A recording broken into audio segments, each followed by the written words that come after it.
Comment éviter la gueule de bois ou les manifestations négatives de la consommation d'alcool en ces fêtes de fin d'année, d'accord? Comment éviter les maux de tête, le mal de ventre, la fatigue, d'accord? Et même des malaises qui peuvent conduire à une hospitalisation. C'est en exclusivité sur Nutrition TV.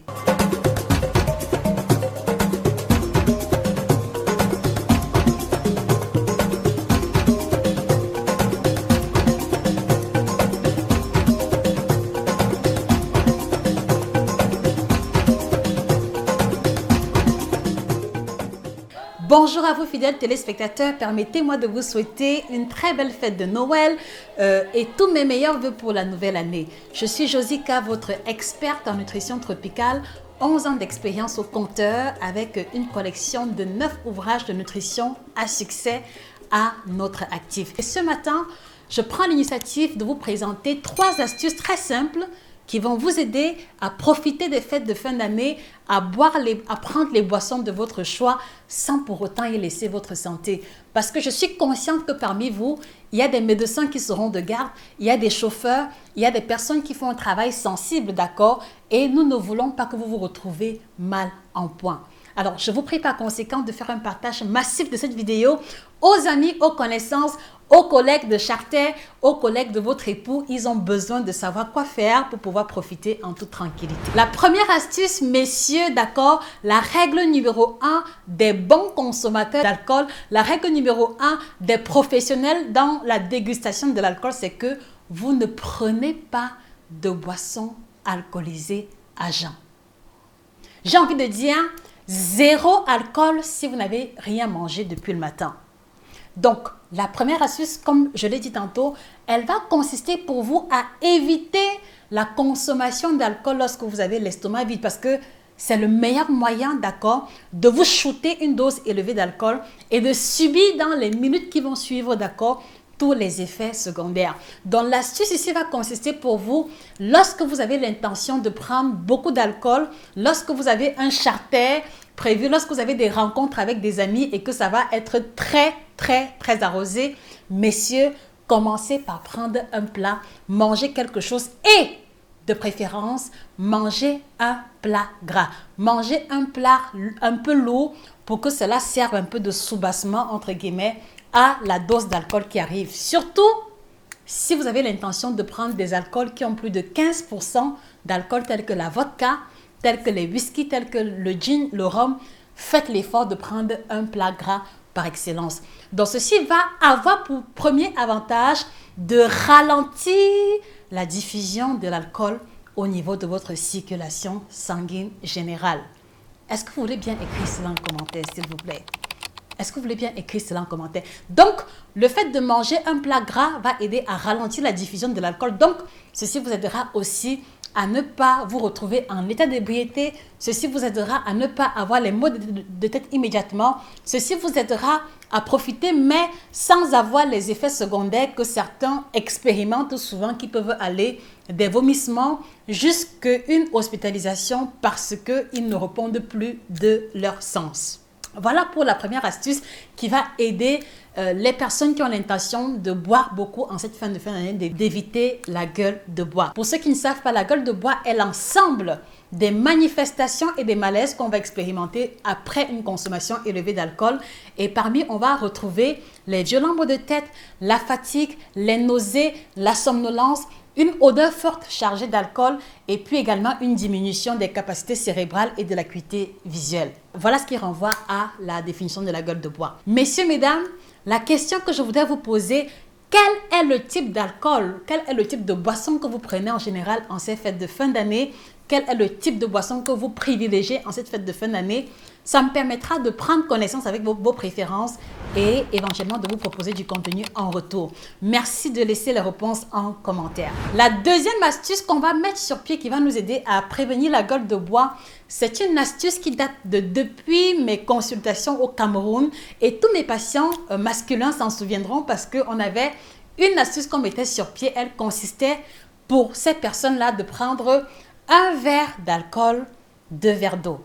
S'il vous plaît, écrivez ça en commentaire, je vous la partage gratuitement. Donc, un verre d'alcool, 2 verres d'eau. Et ça, c'était surtout chez les papas que je coachais et ils avaient souvent des réunions, des tontines où il y avait beaucoup d'alcool. Donc, pour les aider à contrôler leur niveau de consommation d'alcool, cette méthode fonctionnait à merveille. Qu'est-ce que cela signifie? Cela signifie que, messieurs, vous êtes invités quelque part. Après votre premier verre de vin, ne vous resservez pas tant que vous n'avez pas bu 2 verres d'eau.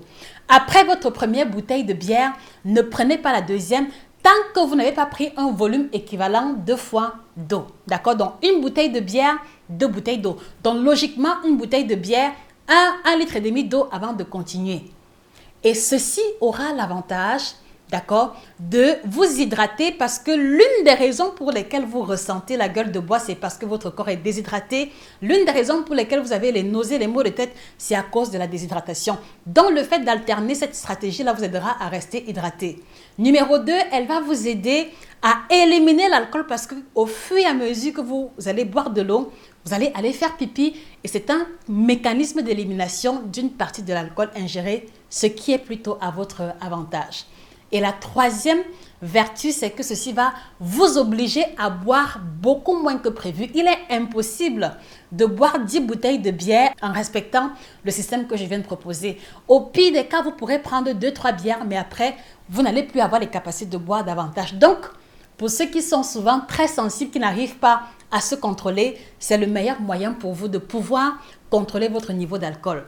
Et à ce niveau, j'attire votre attention. Vous n'avez pas besoin de dire aux personnes avec qui vous buvez de l'alcool que vous allez mettre sur pied cette stratégie. Vous pouvez vous éclipser tout doucement après le premier verre de vin, aller dans la salle de bain, vous laver les mains, boire de l'eau, boire suffisamment et revenir à table. Voilà une stratégie qui vous permettra de contrôler votre niveau de consommation d'alcool sans alerter les personnes ni recevoir des commentaires négatifs. Alors, si vous devez travailler un lendemain des fêtes, si vous êtes médecin, si vous faites un travail sensible ou si vous êtes simplement une personne qui a des projets sur lesquels elle veut avancer, cette astuce vous permettra de profiter en toute sécurité parce que le lendemain, vous n'allez pas ressentir d'effets secondaires quelconques. Alors, je voudrais vous inviter, s'il vous plaît, est-ce qu'on peut repartager cette vidéo? Est-ce que vous pouvez taguer en commentaire un partenaire, d'accord, une connaissance qui adore prendre de l'alcool? Je suis certaine que cette astuce fera la différence pour elle. Et la troisième astuce, elle va consister pour vous à éviter de mélanger les alcools, s'il vous plaît. Il ne sert à rien de commencer avec le vin de palme frais, ensuite la bière, après le whisky, ensuite le champagne et ensuite le fighter ou le Dontol pour terminer sur du vin rouge. S'il vous plaît, évitez autant que possible de mélanger les alcools. Alors, avant qu'on y arrive, l'autre question que je voudrais vous poser, qu'est-ce que vous ressentez habituellement comme méfait ou comme malaise à la suite de la consommation de l'alcool? Ça me permettra de vous proposer d'autres contenus en cette direction. Merci les amis de jouer le jeu en laissant vos réponses en commentaire. Donc, alors je disais qu'il faut éviter de mélanger les alcools parce que leur assimilation n'est pas pareille, d'accord? Leur pourcentage en alcool n'est pas pareil et donc leur effet sur votre organisme n'est pas pareil. Un exemple simple, la bière en général va contenir autour de 6 à 10%, quelquefois 12% d'alcool. Or, le whisky est jusqu'à 40% d'alcool, ce qui signifie qu'il est beaucoup plus concentré et donc qu'il va mettre plus de temps à être assimilé et plus de temps à être éliminé. Alors, quand vous prenez l'initiative de faire le mélange d'alcool, ceci va amplifier les effets secondaires que vous étiez censé ressentir. Ceci va amplifier le délai de récupération et ceci suppose que vous allez être mal en point pendant plusieurs jours, pendant plusieurs heures avant de retrouver toutes vos capacités cérébrales et physiques. Et si vous êtes une personne, d'accord, qui fait un travail au quotidien, vous ne voulez pas être absent de votre travail parce que vous avez eu à mélanger les alcools. Donc, on va éviter le mélange d'alcool. On va faire l'effort de prendre en parallèle les alcools qui ont approximativement le même pourcentage. Cela veut dire que vous pouvez facilement prendre un peu de bière et ensuite un peu de champagne ou un peu de vin mousseux ou de vin, mais évitez le décalage trop élevé entre la bière et le whisky, entre le champagne et le vin de raffia. Donc, trouvez le moyen soit de distancier, d'accord, en termes de temps, les catégories d'alcool que vous allez consommer. Donc, par exemple, vous pouvez prendre le whisky et puis maintenant, 2 heures plus tard, la bière, mais surtout pas le whisky, la bière et le vin en enchaînement sans délai d'espacement entre les types d'alcool. Et je peux vous garantir que si vous mettez en pratique ces 3 astuces, vous allez profiter des fêtes, mais surtout, le lendemain, vous allez être au taquet pour vaquer à vos occupations. Vous allez pouvoir être au top de votre forme et vous pourrez continuer votre train-train quotidien sans vous sentir mal ou sans terminer aux urgences comme c'est le cas. Je vous encourage encore à partager la vidéo autour de vous, partout où il y a des médias d'influence pour que cette information touche la communauté africaine en abondance. Sur ce, je vous encourage à vous procurer, d'accord, le partenaire, qui va vous aider également à prévenir la gueule de bois ou surtout à éliminer l'excès d'alcool au lendemain des fêtes. C'est le kit détox bio by Josica, qui est le seul kit détox sur le marché qui n'est pas laxatif et qui va vous aider à dépurer le foie, à libérer les émontoires, le foie, les reins des déchets accumulés, mais surtout à vous aider à éliminer l'excédent d'alcool tout en vous garantissant le punch nécessaire à travers les antioxydants qu'il contient. Nous vous encourageons à vous les procurer chez nos représentants et nous vous encourageons également à vous procurer la collection d'ouvrages qui apparaît à l'écran qui va répondre à tous vos problèmes de gros ventre, de perte de poids, de libido, de ménopause, de diabète et approfondir vos connaissances sur les plats et les recettes africaines diététiques.